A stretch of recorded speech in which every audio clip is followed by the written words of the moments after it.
या देवी सर्वभूतेषु शक्तिरूपेण संस्थिता नमस्तस्यै नमस्तस्यै नमस्तस्यै नमो नमः। हेलो दोस्तों, आप सभी का स्वागत है अपने YouTube channel study with Ajay SDSST पर। साथियों, कैसे हैं आप सब? मुझे उम्मीद है कि आप सब लोग स्वस्थ होंगे और आपकी स्टडी, आपकी तैयारी अच्छे से चल रही होगी। साथियों, आज की क्लास में संस्कृत साहित्य और संस्कृत साहित्य के अंतर्गत हम देखेंगे बृहत्त्रयी के कवियों के विषय में। देखिए, बृहत्त्रयी के कवियों में कौन कौन से कवि आते हैं। सबसे पहले जो नाम लिया जाता है भारवी का। बृहत्त्रयी के कवियों में कौन आते हैं?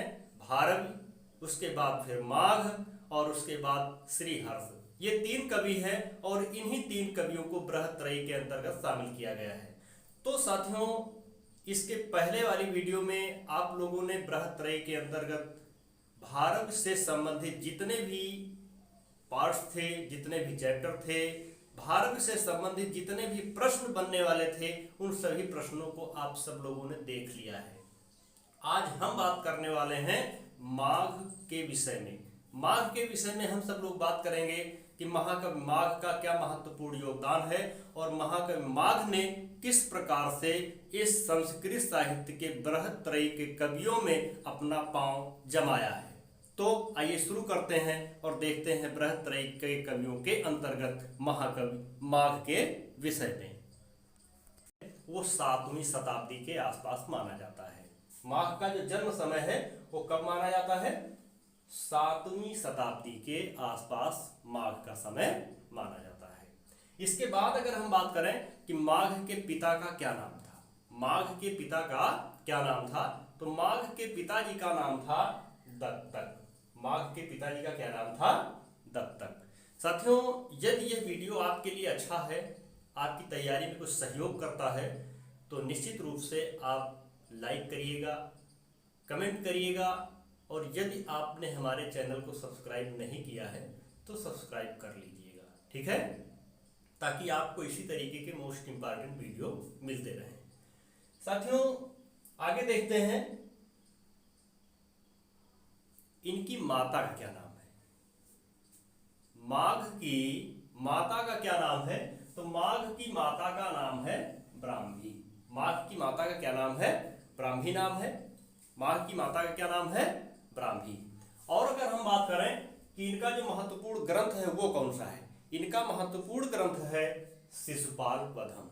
शिशुपाल वध। माघ का जो सबसे महत्वपूर्ण ग्रंथ है वो क्या है?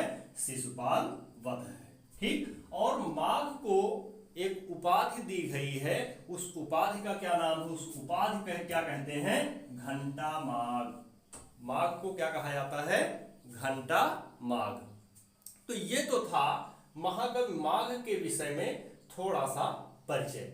अब जो महाकवि माघ की रचना है शिशुपाल वधम, शिशुपाल वधम के विषय में भी थोड़ा सा जान लेते हैं कि शिशुपाल वधम में कितने सर्ग हैं। शिशुपाल वधम महाकाव्य जो है, इस महाकाव्य में कितने सर्ग हैं? तो इस महाकाव्य में है 20 सर्ग। परीक्षा में कभी कभी आ जाता है शिशुपाल वधम महाकाव्य में सर्गों की संख्या है 20, 19, 18, 16। तो यहां पर अब गलत होने वाला नहीं है। अब बिल्कुल नोट करके रखिएगा, शिशुपाल वधम में सर्गों की संख्या कितनी है? 20। और अगर हम बात करें कि यहाँ पर कितने श्लोक हैं, तो यहाँ पर श्लोक हैं 1650। शिशुपाल वध महाकाव्य में कितने श्लोक हैं? 1650 श्लोक हैं, ठीक है। एक ही वीडियो में बहुत कम समय में आपको महाकवि माघ और महाकवि माघ का जो ग्रंथ है शिशुपाल वधम, इससे संबंधित बहुत कुछ जानकारी होने वाली है। इसलिए वीडियो को लास्ट तक देखते रहिएगा, अंत तक हमारे साथ बने रहिएगा, तभी आपको पढ़ने में आनंद आएगा, ठीक है। आगे बढ़ते हैं। तो इतना देख लिए, शिशुपाल वधम जो ग्रंथ है इसमें 20 सर्ग हैं और 1650 श्लोक हैं। कितने श्लोक हैं? 1650 श्लोक हैं। और इसका जो उपजीव्य काव्य है, उपजीव्य काव्य का मतलब होता है कि जो ग्रंथ ये लिया गया, जो महाकाव्य बनाया गया, लिखा गया है, इस महाकाव्य की जो कथा कहाँ पर आधारित, कैसी आधारित है, ठीक है। इसका मूल ग्रंथ क्या है, कहां से ये कथा ली गई है। तो इसका जो उपजीव्य ग्रंथ है वो है महाभारत और महाभारत का सभा पर्व। इससे पहले वाले वीडियो में जब आप लोग भारत को पढ़ रहे थे तो वहां पर जो उपजीव्य काव्य था वो भी महाभारत ही था, किरातार्जुनीयम का महाभारत ही था, लेकिन उसमें था वन पर्व। उसमें उपजीव्य काव्य के अंतर्गत कौन था, महाभारत का वन पर्व था, और यहाँ पर महाभारत का कौन सा पर्व है, सभा पर्व है। ठीक है।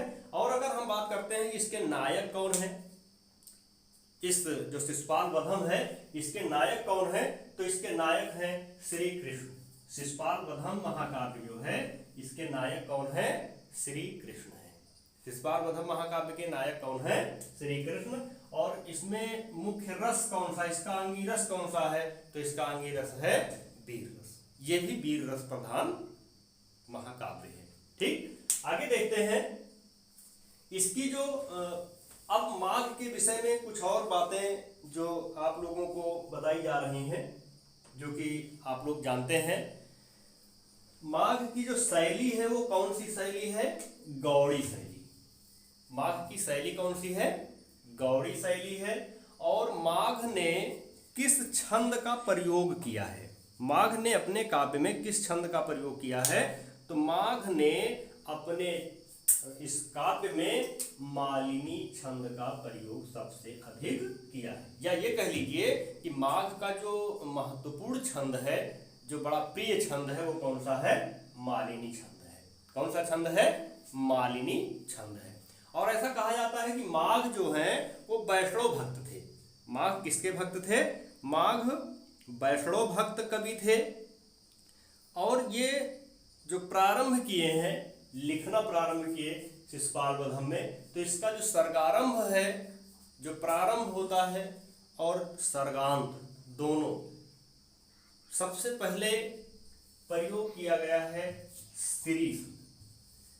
स्त्री सर्गारंभ में भी और सर्गांत में भी, यानी यहीं से स्त्री शब्द से ही शुरुआत हुई है और स्त्री शब्द से ही इस सर्ग का अंत हुआ है। ठीक है, स्त्री शब्द कभी कभी परीक्षा में पूछ लिया जाता है कि शिशुपाल वधम का सर्गांत किस शब्द से हुआ, लक्ष्मी, श्री, रमा।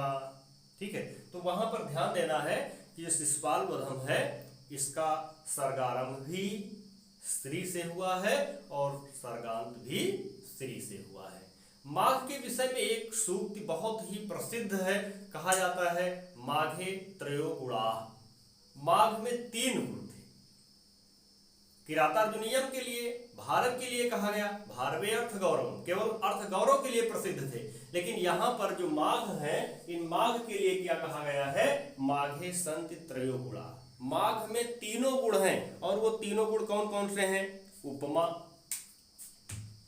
माघ में कौन कौन से गुण हैं, उपमा। उपमा एक गुण हो गया, उपमा। दूसरा गुण कौन सा है, अर्थ गौरव। दूसरा कौन सा है, अर्थ गौरव। और तीसरा है पद लालित्य।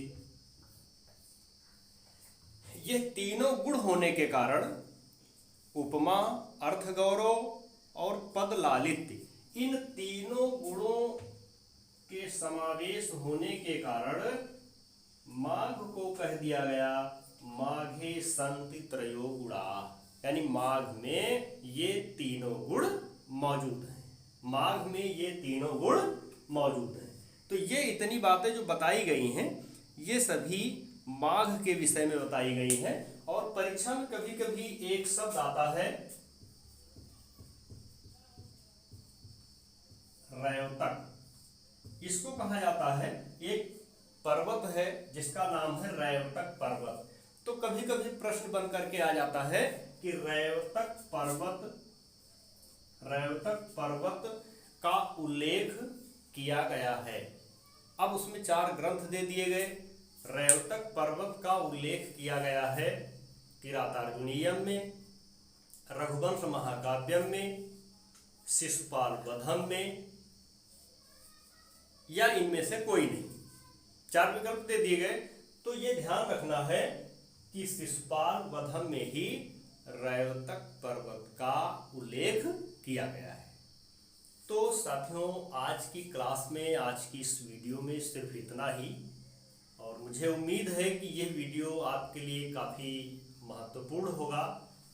यदि परीक्षा में कोई भी प्रश्न इससे संबंधित आता है, इन बृहत्त्रयी के कवियों से संबंधित आता है, माघ से संबंधित आता है, तो निश्चित रूप से आप लोग उसे समझ लेंगे, हल कर लेंगे। आपको किसी तरीके की कोई कठिनाई होने वाली नहीं है। अगले वीडियो में आपसे फिर मुलाकात होगी। तब तक के लिए जय हिंद।